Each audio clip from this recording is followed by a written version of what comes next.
tal, amigas, amigos televidentes en Extra Plus? Un gusto saludarles, darles la bienvenida a esta edición de Adelante Nicaragua, cuando estamos arrancando una nueva semana informativa en Extra Plus. Una semana que arranca en el tema comparado por lo menos con la semana pasada, que parecía que las cosas estaban empezando a tomar un cauce que iba a permitir ir hacia el diálogo nacional con un poco de tranquilidad. Esta semana arranca con episodios que no dicen mucho o no abonan mucho a este camino. Hablamos de lo que se denunció, de lo ocurrido en Catarina este domingo por la noche, y ya esta mañana, además, la toma de la Universidad Nacional Autónoma de Nicaragua, la UNAM Managua, en el recinto universitario Rubén Darío. Aunque a esta hora, cuando estamos haciendo el programa, a la 1 de la tarde, no había ocurrido mayor suceso. Hay quienes opinan que cualquier cosa puede ocurrir en ese sitio. Pero bueno, como todos los lunes, están con nosotros el doctor Cairo Amador Arrieta y el doctor Humberto Avilés Bermúdez, para hablar acerca de la situación en el mundo, y en el mundo estamos también nosotros como país. Y quiero aprovechar la presencia del doctor Amador Arrieta de Cairo para empezar preguntándole por la Comisión de Verdad, Justicia y Paz, creada por la Asamblea Nacional este domingo. Cairo, esta comisión, es decir, por lo menos en lo que se publicó, no aparece cómo va a funcionar. Aparece que fue juramentada y que tiene 90 días para presentar sus conclusiones. ¿Ah? Pero hasta ahí nomás, de ahí no hay mayor información sobre la comisión. Bueno, recién formada, tuvimos una primera comisión de organización ayer y tenemos una segunda hoy de análisis de todo lo que está pasando y de resoluciones que ya conlleven a tener una acción práctica. Eso quiere decir abocarse con la gente que de alguna manera está involucrada en esto. Comenzaremos con la policía para que dé su versión. Seguiremos con las organizaciones de derechos humanos nacionales y también, por supuesto, esto necesita una lista internacional que estamos buscando con la Unión Europea, unos países de la Unión Europea, posiblemente España, o con las Naciones Unidas y la OEA, en la medida en que estén disponibles, ¿verdad? Lo que sí debo decir es que la comisión ayer se estableció para, en principio, ver los hechos recientes de la semana pasada, de la semana antepasada. Sí, no, a partir del 19 de abril. A partir del 19 de abril. Lo que sucede es que ese pasado reciente, si se vuelve un presente continuo, va a ser muy difícil controlarlo, ¿verdad? Desde el punto de vista de la investigación, desde el punto de vista de las entrevistas y desde el punto de vista de lo que la comisión debería hacer. Porque ya no acordate que solo tenemos 3 meses, ¿verdad? De manera que hay toda la voluntad para trabajar de forma independiente y autónoma y buscar los cauces que sean conducentes y los asesores que sean apropiados para que nos expliquen toda una serie de cosas. Después de todo, ningún investigador hay en esa comisión, ¿verdad? Que los escogen ustedes 5, no dependen de la Asamblea Nacional, no dependen del gobierno, no dependen de la Fiscalía. Totalmente independiente, depende de nosotros. De cada uno, de nosotros en conjunto, pues, de la comisión, sí. De manera que lo que nos preocupa es que esta situación no puede continuar así y que en estos momentos hacer llamados a huelga general es una locura. Es más, es una locura que atraviesa todas las demandas que se han originado. Por ejemplo, la seguridad social. Vos decís, hipotéticamente hablando, de que te sea concedido que vas a pasar a los viejitos al presupuesto, Pero si con una huelga general y con todo lo que estás haciendo, estás bajando el Producto Interno Bruto, estás creando una mala imagen del país para las inversiones, estás atentando contra el empleo, hombre, ese presupuesto va a ser una expresión de esa situación en el futuro inmediato, ¿verdad? Y aquí también hay que ver un sector enorme, enorme de la población que no está con el gobierno, que tampoco está con la gente de la huelga, que simplemente está por comer, simplemente está por trabajar. Las pequeñas y medianas empresas, que es el corazón de la economía del país, que están, de continuar esto, van a estar en una situación de inestabilidad absoluta. De incertidumbre. Claro. De incertidumbre.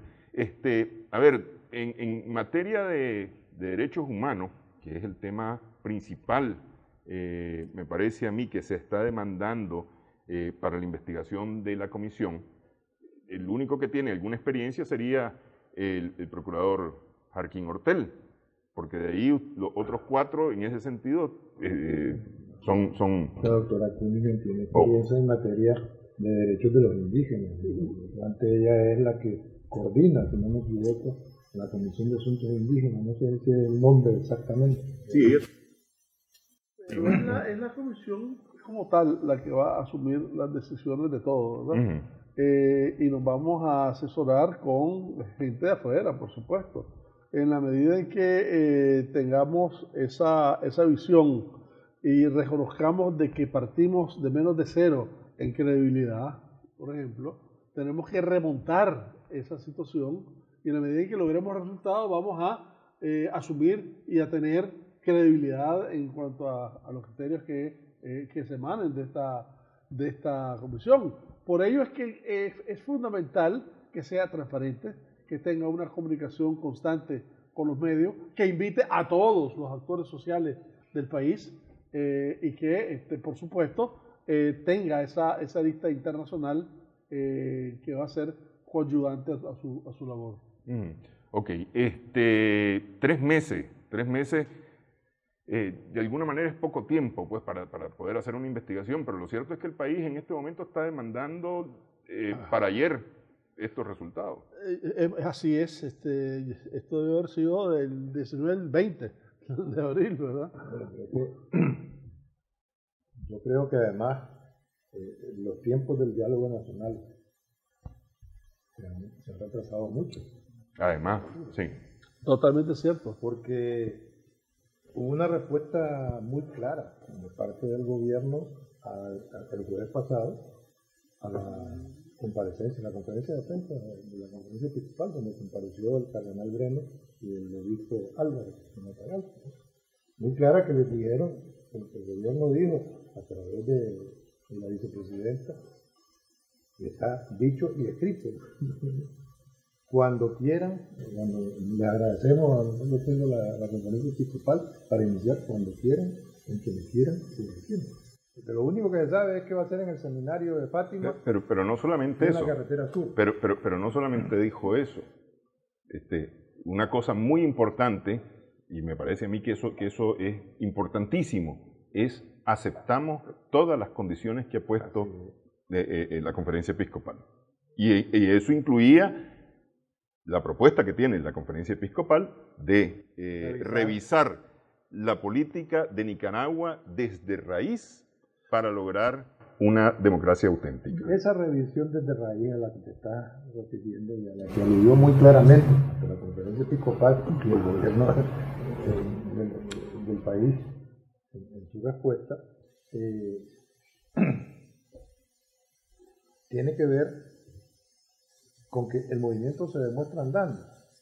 Porque ¿cuál va a ser inevitablemente en el Cairo los niveles de coordinación de una comisión que está conformada para dilucidar al máximo posible una verdad que abra las puertas de la justicia, de una auténtica justicia, para que sea el puente a través del cual los nicaragüenses accedamos al restablecimiento de la paz? Esa es la secuencia. Pero si estamos retrasando el diálogo, incluso no se puede decir a estas alturas sería deshonesto e irresponsable decir que el gobierno no ha hecho concesiones, lo acabas de mencionar vos, precisamente. Porque lo que es difícil es sentarse a dialogar con precondiciones, y aun con todo eso, la aceptación del sistema de vida nacional.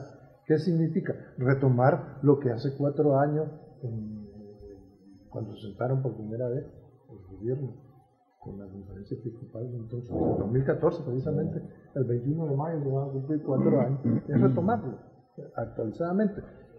No nos podemos permitir los nicaragüenses el absurdo lujo, nada más absurdo para el futuro de este país, nada más cruel con nuestra sufrida patria, nada más lejos de respetar el dolor que se ha desatado con muertos y heridos, que negarse a dialogar o que seguir poniendo dificultades al diálogo. De manera que, menos mal que esa toma de la UNAM a la que te estás refiriendo, y en la que yo me acabo de desayunar, en lo personal, ¿verdad?, no ha reportado situaciones más lamentables de las que ya tenemos acumuladas. Lo que quiero decir, ¿cuál va a ser el nivel de coordinación, Kairos, de la Comisión de la Verdad con el mecanismo de diálogo una vez que arranque? Debería ser un apéndice, ¿verdad? Pero además de todo lo que se dijo, los resultados de ustedes dentro de 3 meses, a 6 de agosto, tienen que quedarse en medio del diálogo, hombre. Tienen que retroalimentar Al diálogo. La agenda decisoria del diálogo. Pero lo que no se puede es sentarse a decidir sobre asuntos fundamentales para la vida del país, para que prevalezca la verdad, la justicia y la paz, con mala voluntad. Y a estas alturas estarle poniendo ultimátum ¿a qué? Al país. Pero es que asumamos un poco la buena voluntad de todos, ¿verdad? La conferencia episcopal urgió a los estudiantes que están dispersos a que elijan sus representantes. Y es que la gran fuerza de todo este movimiento del estudiantado, al inicio, al menos al inicio, es que era sumamente espontánea.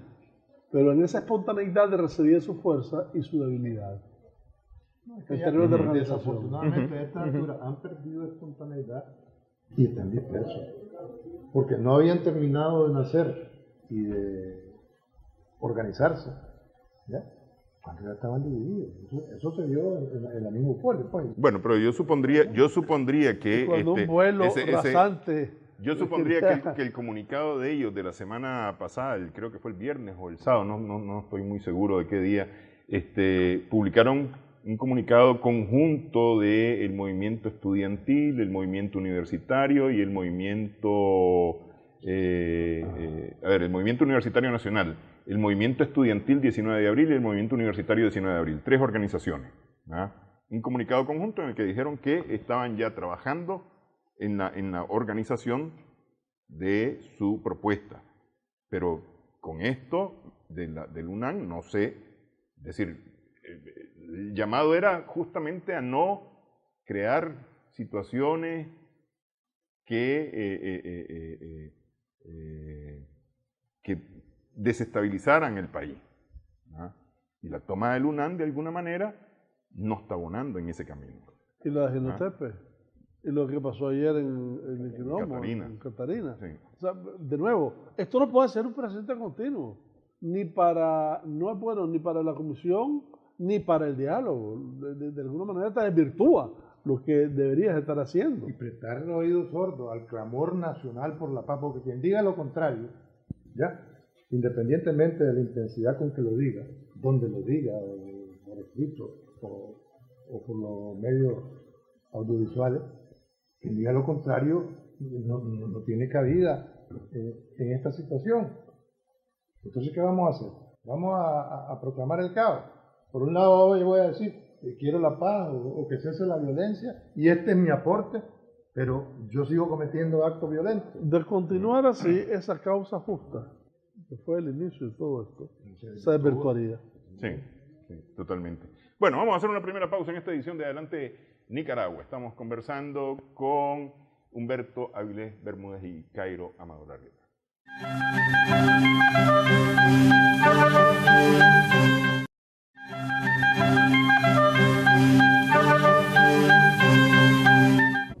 Seguimos en Adelante Nicaragua en Extra Plus.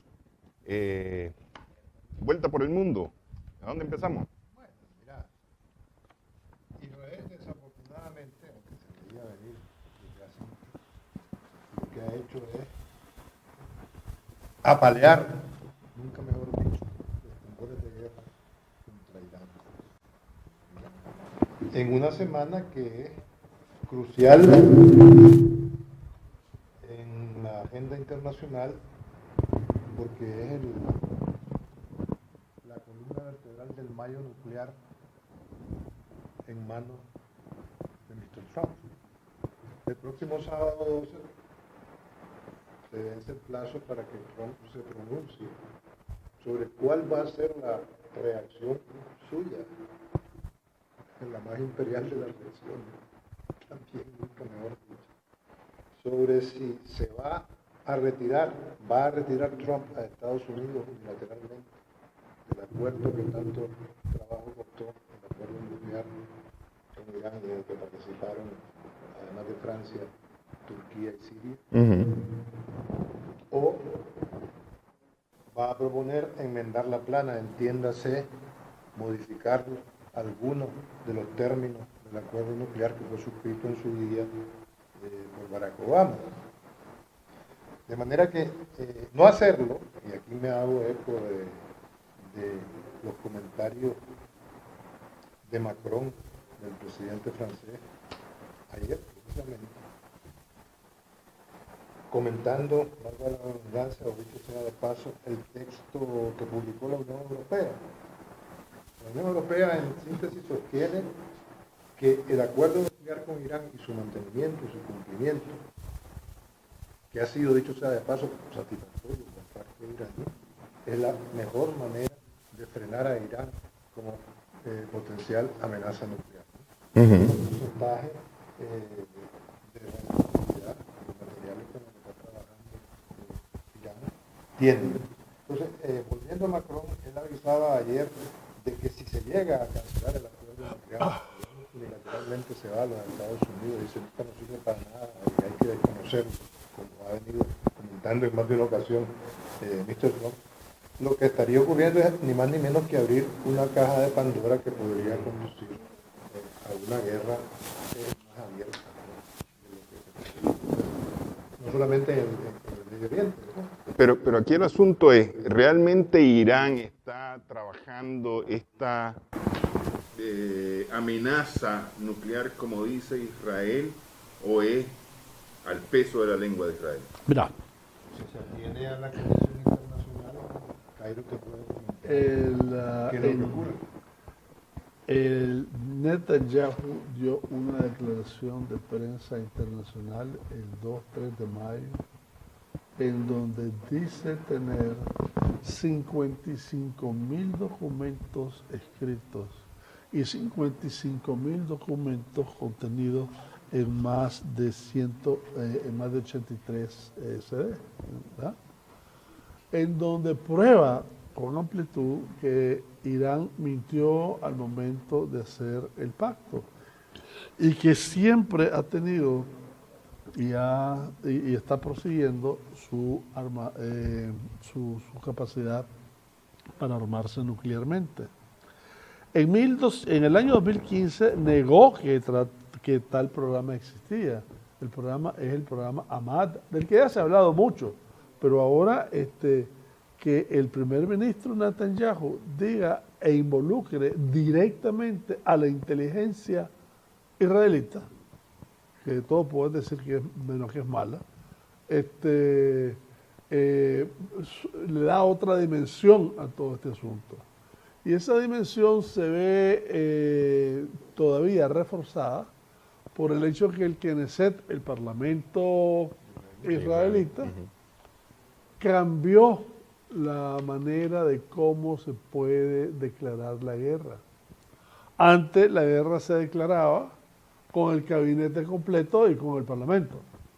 Ahora, a partir de ahorita, solo la decisión del primer ministro y el ministro de Defensa, que son básicamente la misma opinión. De manera que efectivamente se produce un escalamiento a nivel regional y mundial de primer orden. Si a eso le agregas que esto se da 10 días antes de que Trump se pronunciara, como bien lo dijo Humberto,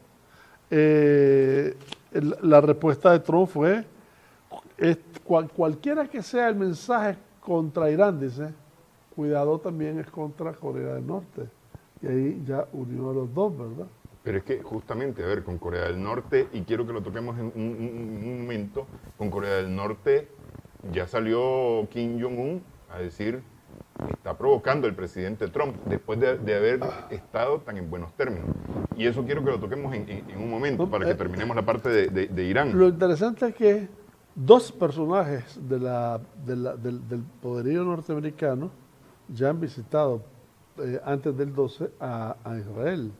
Mike Pompeo, que es el actual ex de la CIA y actual del Departamento de Estado, que siendo ex de la CIA sabe y tiene toda la presión del caso en la CIA y ahora con la parte diplomática, y Mattis, que es el secretario de Defensa, Sí. en donde Trump declara se va a tomar una decisión el 12 o antes del 12, en una situación en que insiste en que el pacto es el peor de los pactos que Estados Unidos ha firmado. De manera que clara, da la impresión de que va a haber una versión negativa al pacto, contrario a Macron, a lo que dijo Macron, y contrario a lo que dijo Merkel. O sea, de forma totalmente unilateral, aislando a sus principales aliados de la NATO. O aislándose de sus principales aliados. Exacto. Perdamos de vista que precisamente esta semana Netanyahu viaja a Moscú para entrevistarse. Y está claro que el tema principal de conversación es Siria. Y no es la primera vez que viaja a Moscú. El escenario militar al que sin mencionar se refiere Netanyahu cuando dice que están preparados para cualquier agresión iraní en cualquier escenario, y el escenario es Siria. Y fíjate que la contradicción es peor todavía, porque alguien que no ha hablado mucho, que sí se está preparando, es Arabia Saudita. Arabia Saudita, en este sentido, estaría en total acuerdo con Irán contra cualquier acción de Irán, con Israel contra cualquier acción contra Irán. O sea, tenés una amplitud que como hoyo negro te traga a todo el Medio Oriente, porque nadie va a dejar de tener una posición alrededor de eso. Ni Jordania, ni Marruecos, ni Egipto, ni Sudán incluso. Claro, es que esto sería básicamente internacionalizar el conflicto en Siria o el conflicto de Siria, es decir, elevarle la parada al conflicto de Siria e internacionalizarlo de Yemen, porque lo de Yemen va por ahí. Y reiniciar de nuevo un Irak, otra Siria y otro Yemen, que no han terminado y pueden verse inmersos en una vorágine belicosa. Lo que Israel no se hace eco Israel es de que el Organismo Internacional de Energía Atómica ha dicho hasta el momento que Irán ha cumplido lo que está establecido en el acuerdo. Y lo están también. O sea, que solo tiene 300 kilos de uranio empobrecido, más bien, porque está en el 2% Pero ese uranio estaba declarado en principio. Así es. Y está verificado además. Es decir, que al final de cuentas es más el peso de la lengua que otra cosa en el caso de Israel. Así es. No, y lo que Netanyahu está alegando es que Irán tiene un programa armamentístico nuclear secreto. Esos son los 55.000 documentos a los que aludía Cairo anteriormente. Pero además, acordate de una cosa. Todos contra Irán no es tan fácil, porque Irán forma parte del grupo Shanghái. Sí, y en el grupo Shanghái está China, como eje de ese grupo. Sí. De Rusia. No, pero además, en los acuerdos de 2015 China es suscriptor, además de por la parte europea Francia, Alemania y el Reino Unido y los Estados Unidos. Entonces la cosa no es tan sencilla como parece. ¿Qué ocurre? El gran peligro, la gran espada de Damocles que yo veo esta semana es que la decisión arbitrariamente la tiene Trump en sus manos, porque él decidió poner el plazo del 12 de mayo para pronunciarse qué es lo que va a hacer. Si se va unilateralmente del todo y dice que no sirve y es el peor acuerdo posible y coherente con eso se va. Y fíjate que fue recomendado, porque él lo iba a negar desde el principio. La insistencia fue de Mattis, que es el secretario de Defensa. Y en ese momento de Pompeo. Pero loco, que está el hombre que se ha quedado solo.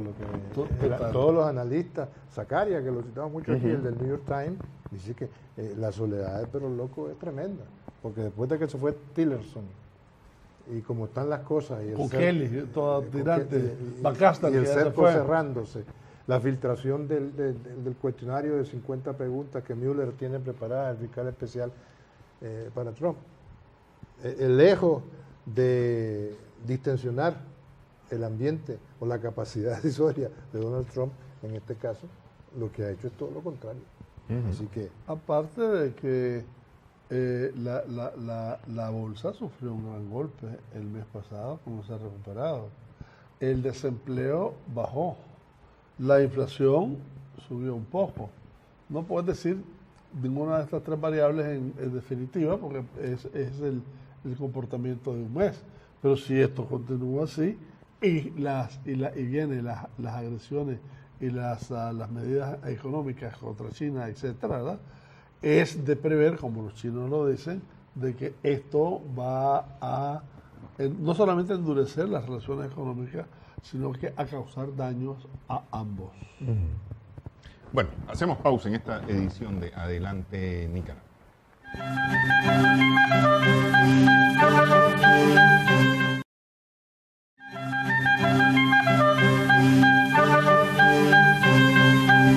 Seguimos en Adelante Nicaragua en Extra Plus. Decíamos que con Corea, que parecía que las cosas iban tan bien, incluso la semana pasada había dicho en su muy peculiar forma de comunicarse el presidente Trump con el resto de la humanidad, en un tuit, había dicho que ya prácticamente había fecha y lugar para reunirse con Kim Jong-un.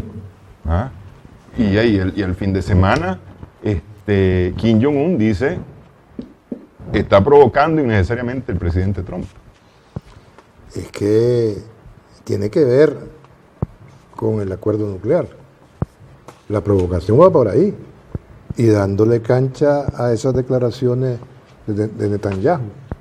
Porque eso es poner la mecha, la llama cerca de la mecha de un polvorín. Y qué casualidad. 3 días antes de que Netanyahu vaya a reunirse con Trump, con Putin en Moscú, ¿no? Putin, que hoy ha asumido su 4º mandato para 6 años más, hasta el 2024. Sí. Y dicho sea de paso, renovó en el cargo de primer ministro, por tanto jefe de gobierno, a Mendelez, a su hombre más leal, ¿no?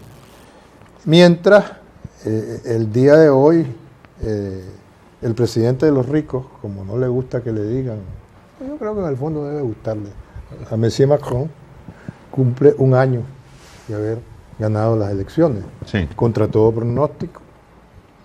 A estas alturas, en 1 año, tiene un partido que no existía, entonces se llamaba hace 1 año La República en Marcha, o en marcha, si lo queremos decir abreviadamente, que lo ha hecho con trozos de todos los partidos, desde socialistas, hoy desaparecidos, el Partido Socialista Francés, pasando por los republicanos, por gente que fue de Sarkozy en su día, pero con una característica. Todos se unieron, no porque Macron los convenciera, sino para que la Cristina Le Pen no ganara. Ah, sí. El gran logro. De una forma al revés, lo que está pasando en México ahorita. Sí, pero Macron hasta el momento se ha salido con la suya, hasta el momento, a base de decreto. se ha pasado los mecanismos más democráticos del órgano legislativo más antiguo del mundo occidental, dicho sea de paso. No perdamos de vista que todo esto del liberalismo nació allá con liberté, égalité, fraternité, libertad, igualdad, fraternidad, en la Revolución Francesa en 1789, ¿verdad? Y siguen en huelga los ferroviarios. La huelga parece ser que cada vez es más impopular. Siguen en huelga los trabajadores de Air France. Le ha costado el cargo al presidente de la compañía, dicho sea de paso. Ahí está. Ha endurecido las leyes migratorias. Es el presidente de los ricos porque le bajó el 5% los impuestos que afectaban a la gente de mayores ingresos. Que dice que de aquí al 2025 va a beneficiar a los pensionistas y que precisamente la reforma planteada con el ferrocarril, la Sociedad Nacional de Chemin de Fer, es para poder redistribuir los beneficios, esos privilegios inusuales de los ferroviarios franceses, entre otras cosas, entre los pensionistas de otros sectores productivos. Bueno, ¿está por verse? Eso está por verse. Eso es en Francia. En Italia hoy el presidente de la República, Mattarella, volvió a convocar, yo creo que la última ronda de negociación o de consultas con los partidos políticos. Si esta no da con una fórmula de gobierno en Italia, a la vuelta de la esquina están las elecciones anticipadas otra vez en Italia. Para lo cual el 5 de mayo se está preparando. España, con el proceso independentista catalán, que lejos de apaciguarse, apaciguarse, hoy, hoy no, la semana pasada, la mesa del Parlamento, a instancias de su presidente, Torrent, que es un adláter, por decirlo así, de Puigdemont, aprobó la reforma de la ley de presidencia, que en dos platos lo que viene a significar es que se pueda elegir presidente a distancia. Sí. ¿Ya? Pero ya hay un dictamen de los especialistas legislativos. ¿El constitucional? De los especialistas legislativos del propio Parlamento catalán, del Consejo de Estado a nivel del Estado español, valga la redundancia, que es preceptivo para que el gobierno pueda recurrir ante el Tribunal Constitucional para que, desde ninguna perspectiva, esa reforma de la ley de presidencia del gobierno autónomo catalán pueda dar paso a una investidura a distancia, ¿no? Entonces las cosas siguen complicadas. Mientras tanto, Puigdemont está, si se me permite la expresión, en palco desde Berlín, ganando tiempo, porque nunca mejor dicho, porque si el 28 de mayo no hay un gobierno autónomo investido en Cataluña, automáticamente se tienen que convocar nuevamente a elecciones. Y parece que Puigdemont tiene expectativas. Alguien le sopló por la vía de las estadísticas, de las encuestas, que podría obtener 40 diputados versus los 34 que sacó en diciembre pasado. Sí. Ese es el panorama en esa parte del viejo continente. En lo que a Inglaterra se refiere, la primer ministro Theresa May respira un poco porque en las últimas elecciones locales no salió tan mal como era de preverse. Y el gran perdedor, entre comillas, viene siendo Jeremy Corbyn, porque se esperaba que hubiese podido remontar. Su principal opositor. Y por supuesto el UKIP, el partido independentista británico, que se hundió definitivamente. Y no perdamos de vista, este es un último comentario que tiene que ver con Gran Bretaña, la inmensa manifestación que hubo el sábado pasado en Escocia, demandando un nuevo referéndum sobre la independencia, donde proliferaron en la manifestación. La policía reconoce 35.000 personas. La policía. El año pasado reconocieron 20.000. Cosas chiquitos. No, por eso, en Glasgow sí, pero el año pasado fueron 20.000. Sí. Y los organizadores hablan de 90.000. Y proliferaron en la manifestación las esteladas, las banderas catalanas, lo cual obviamente no es ninguna casualidad a estas alturas. Sí, pero lo que estás diciendo también tiene vasos comunicantes. Hombre, estás hablando de la inestabilidad con Italia. Sí. Incluida. Sí. Italia, España, que tampoco Rajoy está en el mejor de los momentos, ¿verdad? No, después de la crisis en Madrid. Y ahora Inglaterra, ¿verdad?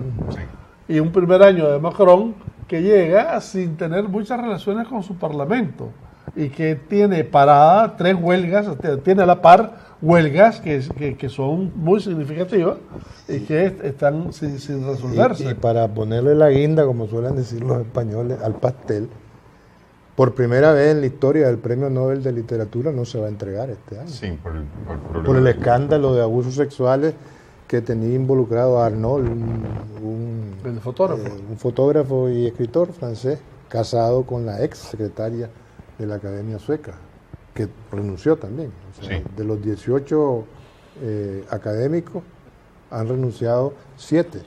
Entonces 11 no da sin quórum. Entonces estamos asistiendo. Y si a eso le a agregas eso. Suecia precisamente, que está en una situación en donde las corrientes de extrema derecha y derecha en general están surgiendo en base a 3 cosas. Fundamentalmente, una política antimigratoria colindante con cero, ¿verdad?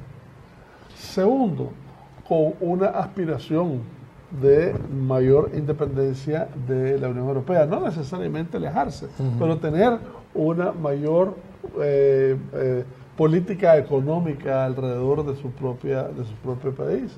Y tercero, en conflicto con la socialdemocracia, que está perdiendo campo por las enormes contradicciones que se han venido generando. O sea, Finlandia no escapa del problema, ni Noruega tampoco.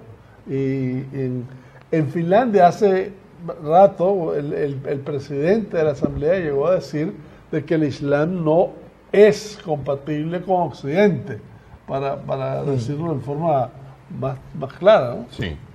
Ahora, ya que tocaste a Finlandia y a Suecia, había una alerta de Estados Unidos sobre posibles ataques terroristas en Finlandia y Suecia este lunes, o a partir de este lunes. Lo que va sumando en todo este cóctel que se está armando en Europa. Claro, lo que pasa es que esas advertencias, España, que dicho sea de paso, España tiene un servicio de inteligencia muy bueno, sobre todo en lo que se refiere al Medio Oriente. España advirtió a todo mundo de que iba posiblemente a haber un ataque en Francia y que iba por Holanda y que el tipo se fue a Bélgica y el que agarraron en el tren, ¿verdad? Ese ya estaba detectado por los españoles y lo habían enviado a todos lados. Y si no fuera por los marines que iban de vacaciones ahí, que hasta una película se hizo. Sí, que es totalmente fortuito. Claro, por una acción totalmente fortuita, sí. Lo que hubiera llevado a cabo su acto, ¿verdad? Sí. Ahora, lo peor del caso, a propósito de eso, y le dicen, ¿y dónde encontró esa AK-47? La encontré botada en la Gran Plaza. Sí. Bueno, hacemos pausa, pues, una última pausa en esta edición de Adelante Nicaragua.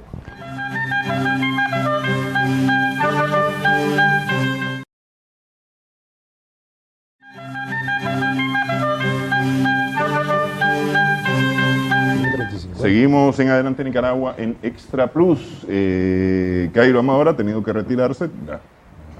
Las funciones que ha tomado, pues, recién este domingo lo demandan. Pero seguimos aquí con Humberto en la parte final del programa.